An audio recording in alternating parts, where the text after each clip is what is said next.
este video se busca abordar la cuestión de las principales diferencias entre la noción de valor y precio de mercado.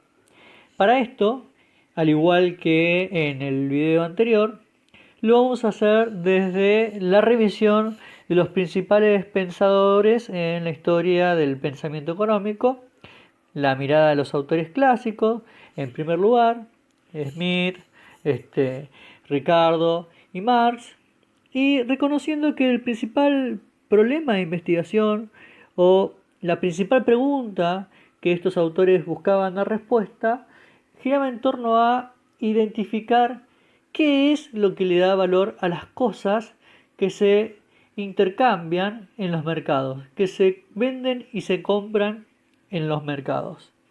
El primero en abordar esta cuestión fue Adam Smith, que de alguna manera en su obra La riqueza de las naciones trataba de entender cómo era que algunas naciones eran más ricas que otras, y para eso le pareció que lo más conveniente a indagar era principalmente este punto sobre qué le da valor a las cosas, qué es lo que hace rica a una nación en función de la capacidad de generar valor.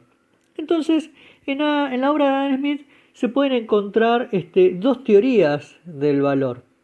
Prestar atención a este detalle y no confundir con las dos nociones que a lo largo de su trabajo encara en función de el valor de uso y el valor de cambio. Valor de uso y valor de cambio que se presenta en la teoría de Adam Smith no hace referencia a estas dos teorías que estoy tratando de abordar, sino que son dos conceptos, ¿sí? El valor de uso refiere a que las cosas, al ser útiles y servir para satisfacer una determinada necesidad, tienen un determinado valor por su utilidad, por su funcionalidad. Y el otro concepto, que es el valor de cambio, tiene que ver con por cuántas unidades de otro bien se puede intercambiar uno en particular. Pero eso no son teorías, vuelvo a decir, son dos conceptos o dos nociones que se encuentran en la obra. Pero las dos teorías que se identifican en la obra son la de valor trabajo y la teoría de los costos de producción. Entonces, Smith comienza desarrollando la teoría del valor trabajo y para eso toma como caso de estudio las situaciones en las sociedades tribales, es decir, cómo se organizaba la producción en aquellas sociedades originarias donde, alrededor de tribus, donde los diferentes miembros de una familia o de una protosociedad lo que hacían era dividirse el trabajo que realizaban en el marco de las familias, es decir, algunos miembros se ocupaban de cazar, otros se ocupaban de preparar herramientas o armas, otros se ocupaban de hacer cosas en el hogar, cuidar los niños, cocinar, etcétera. Y entonces lo que indica Smith es que se da una suerte de división de tareas y que luego al final del día la producción que se logra se distribuía entre todos los miembros de acuerdo al aporte que cada uno de estos hacían a la producción total de la tribu. Entonces, en ese caso, Smith señala que aplica una suerte de teoría del valor trabajo, donde el valor que se genera es el equivalente al trabajo que cada uno de los miembros aportan para la sociedad. La segunda teoría de Smith es la teoría de los costos de producción y surge como resultado de desechar la primera señalada previamente porque indica que en las sociedades modernas la producción se organiza de otra manera y ya no alrededor de tribus. Lo que indica Smith en este caso es que intervienen tres actores en el proceso productivo.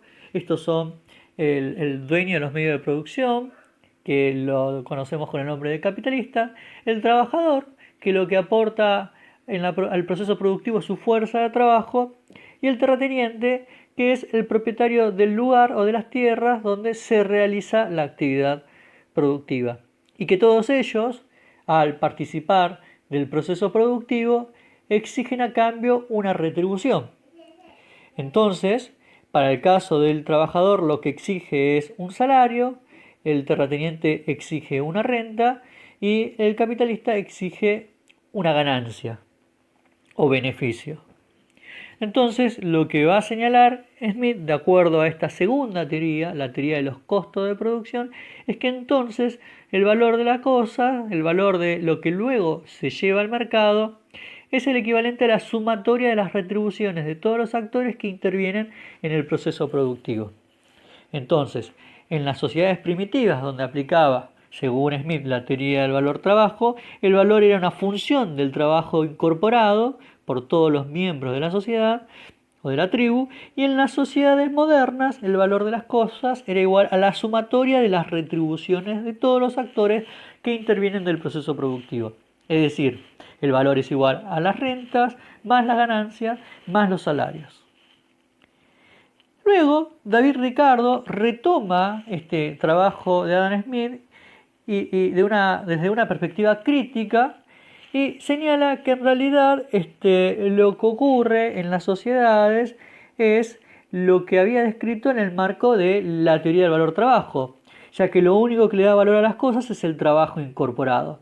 Y luego, quizás, se debería analizar cómo se distribuye, ¿sí?, ese valor generado, pero que no significa que las retribuciones sean igual al valor, sino que el valor luego se distribuye entre las diferentes retribuciones. Y es eso de alguna manera lo que le señala, a el trabajo a la obra de Adam Smith. Entonces, para Ricardo, lo que da valor a las cosas finalmente es el trabajo incorporado. Y que luego lo que Smith destaca en su segunda teoría, en la de los costos de producción, no es más que el proceso de distribución de los ingresos generados en el proceso productivo. Y que también indica eso, guarda en sus profundidades un conflicto social, porque la forma en que se distribuyen los recursos deja latente ahí una tensión entre los diferentes actores que intervienen en el proceso productivo. Entonces, el contrapunto entre el postulado de Smith y el de Ricardo gira en torno a esa segunda teoría de Smith, la de los costos de producción, que Ricardo indica no es otra cosa que la distribución de los ingresos generados en el proceso productivo, con lo cual lo que le da valor a las cosas es el trabajo incorporado. Y entonces vamos a tratar de explicar estos diferentes puntos de vista a partir del siguiente ejemplo.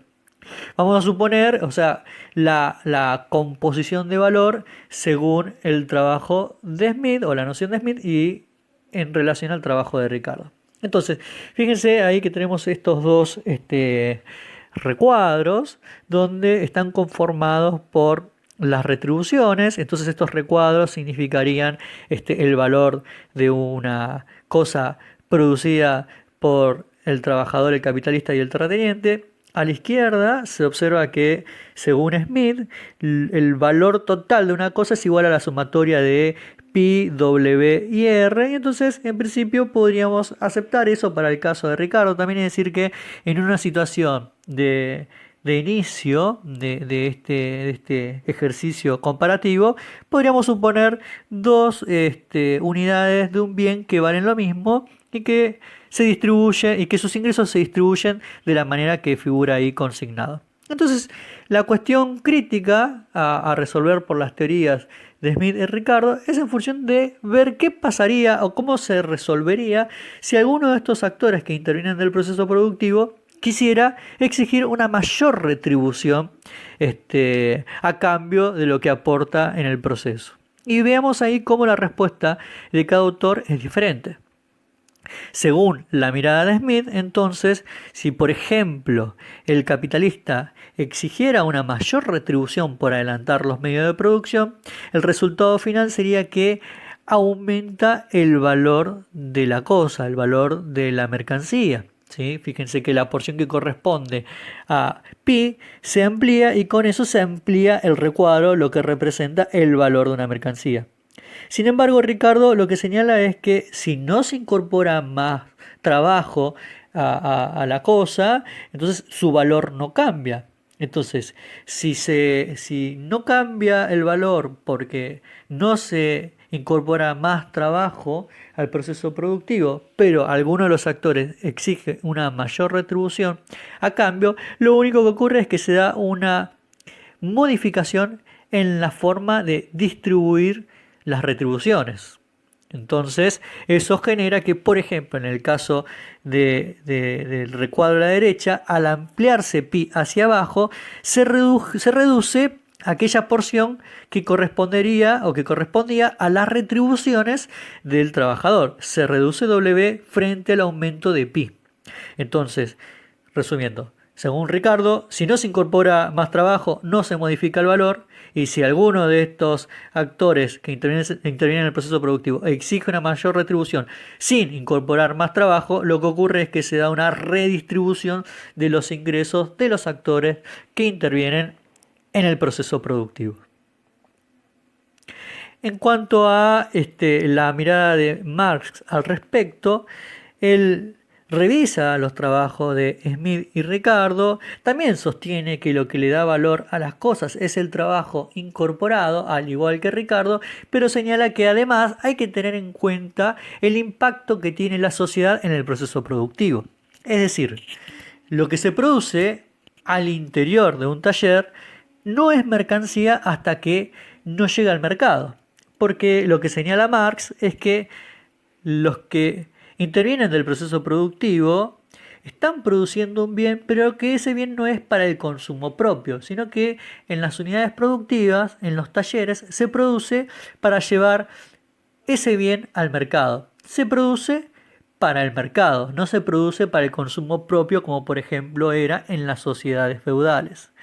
Entonces es importante estudiar cuál es el impacto que tiene el mercado en el proceso productivo. Y para esto lo que hace Marx es traer el concepto de trabajo socialmente necesario, que tiene dos acepciones. La primera acepción tiene que ver con la cantidad de horas que una persona está obligada a trabajar, que necesita trabajar para poder reproducirse materialmente. Esto es, las horas que una persona tiene que trabajar para poder acceder a aquellos bienes y servicios que necesita para poder sobrevivir, ¿sí? Y luego, las horas que trabaje por encima de esas horas socialmente necesarias, irán a parar a manos de otra persona, o se convertirá en ahorro si queda en manos de la misma persona que trabaja, o si no, será apropiado por otro. Con esto, Marx da cuenta de la existencia de la explotación de una clase social por sobre otra, que es lo que dice, que si una persona en alguna sociedad determinada requiriera 4 horas, por ejemplo, un ejemplo arbitrario, ¿no?, para poder reproducirse materialmente, ese sería el trabajo socialmente necesario. Pero si esta persona firmó un contrato para trabajar en esa empresa durante 8 horas y con 4 horas alcanza el trabajo socialmente necesario, las otras 4 horas de trabajo quedan en manos del propietario de la empresa, esto es el capitalista, que se estaría apropiando de una parte de la producción generada, del trabajo aportado por el trabajador.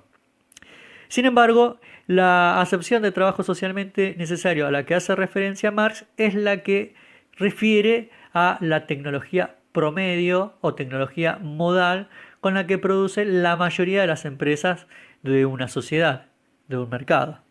Esto es, la tecnología promedio indica la cantidad de horas que en promedio se requieren para alcanzar la producción de una unidad de un determinado bien.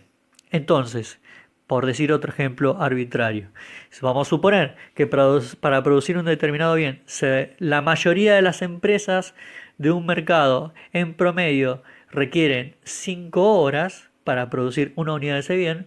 Si apareciera en ese mercado una empresa que tardara 7 horas en producir el mismo bien, en realidad no está generando más valor porque está tardando más horas en producirlo, o estaríamos haciendo, por ejemplo, incorporando más horas de trabajo. En realidad no, porque si la mayoría en promedio tarda 5 horas, lo que ocurre es que está siendo ineficiente por un total de 2 horas de trabajo. Y entonces, cuando quiera llevar la mercancía, el producto al mercado, lo que va a ocurrir es que lo va a tratar de vender a un precio mayor al que lo lleva al resto, entonces los consumidores no comprarán, no demandarán ese producto porque lo van a leer como un producto más caro.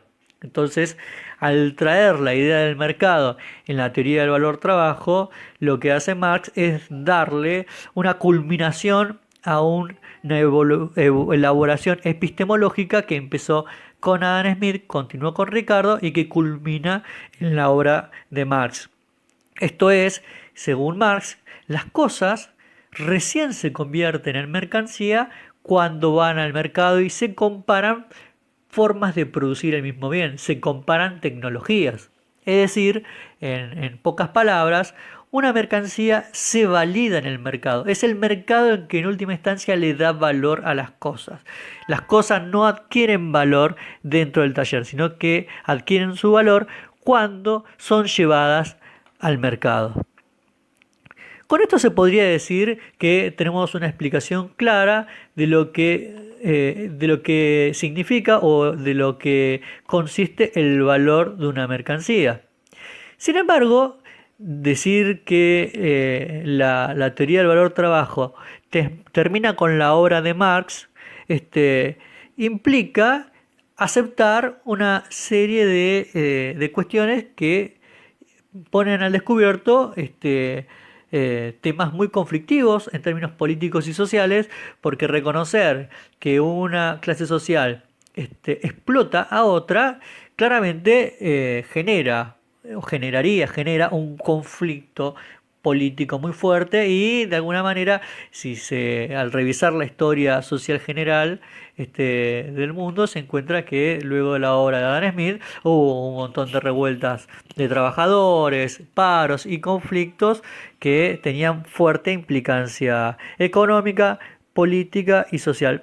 Por eso, como respuesta a la obra de estos autores clásicos, surgió todo un herramental neoclásico que buscaba legitimarse a partir de la crítica a la falta de carácter científico y herramental matemático a las obras de los autores clásicos. Básicamente se lo tildaba de poco científico lo realizado previamente, principalmente la obra de Marx. Entonces se buscó legitimar un nuevo herramental económico principal o una nueva teoría o corriente de pensamiento económico, principalmente a partir de la adopción de las metodologías ciencias exactas, lo que adelantamos en el video anterior. Entonces, a partir de esto se pueden mencionar los trabajos de Walras, Mengels, Jevons y Marshall, donde centran la atención en el análisis del individuo, donde aplican gran cantidad de herramental matemático para sus análisis y además concentran su atención en un factor subjetivo que tiene que ver con la satisfacción y la utilidad que le genera el consumo, el acceso al consumo de determinados bienes.